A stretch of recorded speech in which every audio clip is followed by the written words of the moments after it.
For months, I lived a contradiction. I went to bed at 10, woke up at 6, tracked my 8 hours with religious devotion. Yet I spent my days in a fog, leaning on caffeine just to survive the afternoon. I wanted to know why. What I discovered changed everything. Chronic fatigue is rarely a sleep duration problem. It is a biological signaling problem. Research shows you can sleep 9 hours and still be more impaired the next day than someone who slept 6. Even more disturbing, over 60% of adults in the developed world fail to get the quality of sleep they need. Not because they are lazy, because their modern environment is actively sabotaging their chemistry.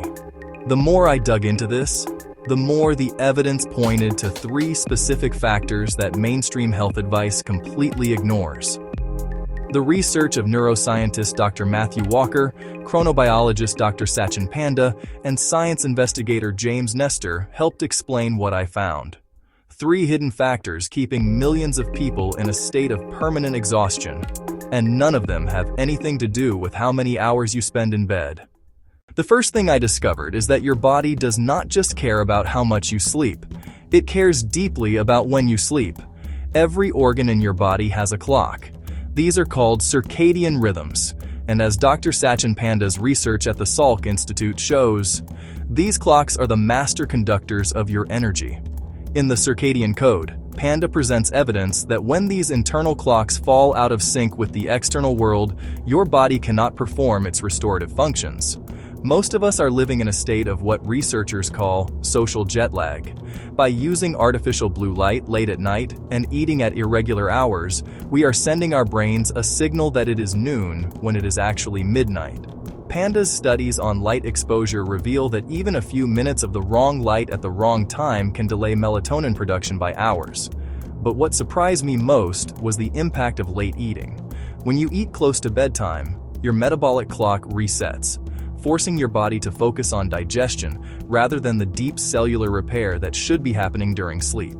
You might be unconscious for 8 hours, but internally, your systems are still working overtime.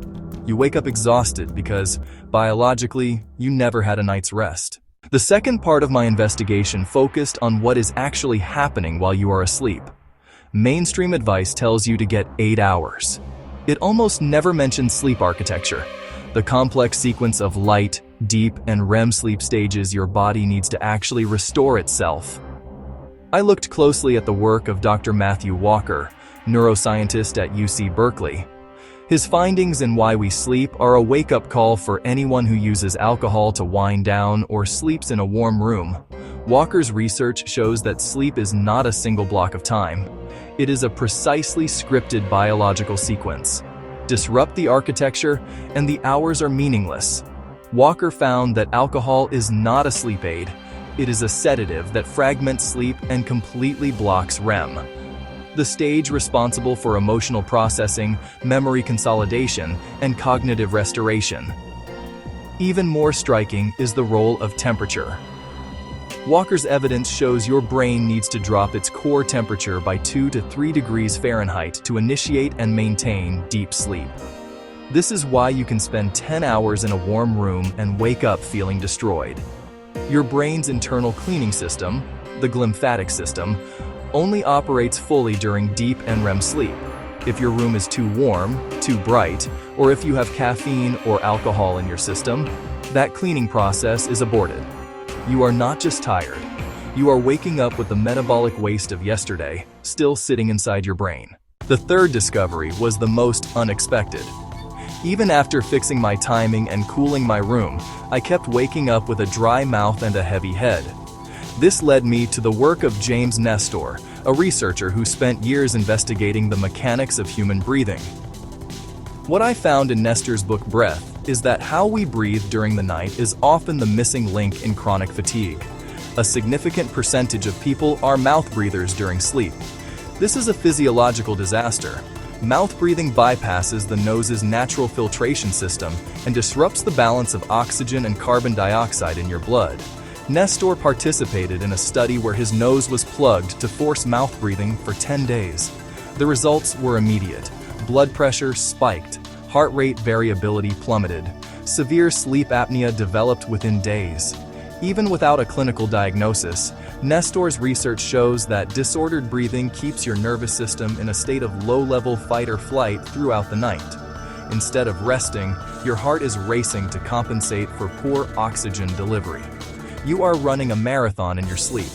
If you wake up with a dry mouth or a morning headache, you are not getting restorative sleep.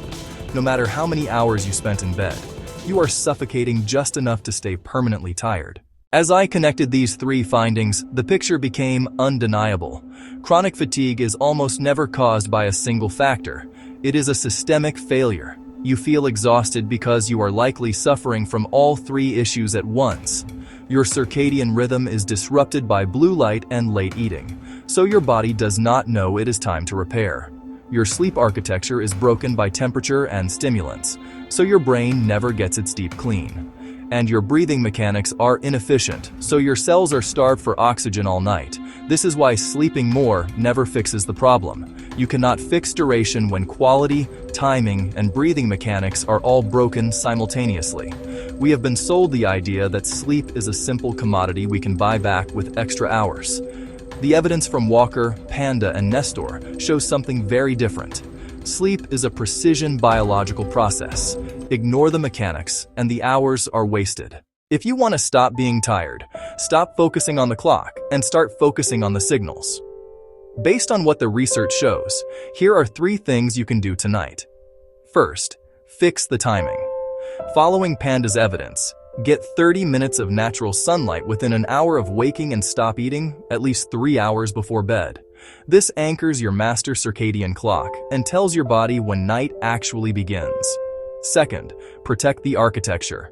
Based on Walker's findings, drop your bedroom temperature to around 65 degrees Fahrenheit and eliminate all screens 90 minutes before sleep.